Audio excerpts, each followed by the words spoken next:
এরপরে প্রশ্ন হলো, ব্যথা পেলে মানুষ মা গো বাবা গো বলে ডাক দেয়, এটা কি শিরকের অন্তর্ভুক্ত? খুবই চমৎকার একটি প্রশ্ন, মাশাআল্লাহ।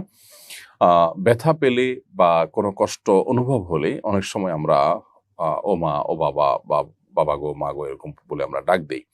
এই ডাক দেওয়াটার মানে এই নয় যে আমরা বাবা কিংবা মায়ের কাছে সাহায্য চাই, তাদের কাছে অলৌকিক কোনো সাহায্য চাই, দূর থেকে তারা আমাদের কিছু করতে পারবেন এরকম বিশ্বাস থেকে আমরা বাবা বা মাকে ডাকি না।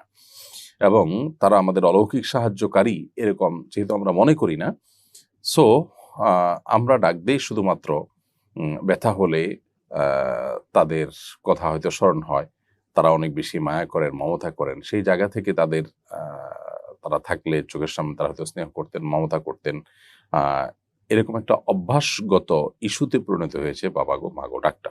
এখানে কোনো অলৌকিক কোনো ক্ষমতাধর বা আল্লাহর পর্যায়ে তাদেরকে রেখে সেই বিশ্বাস থেকে তাদেরকে ডাকা হচ্ছে এমনটি এখানে ঘটে না। যার কারণে এটি কোনো শিরকের অন্তর্ভুক্ত হবে না এবং এভাবে ডাকা কোনো গুনাহ হবে না।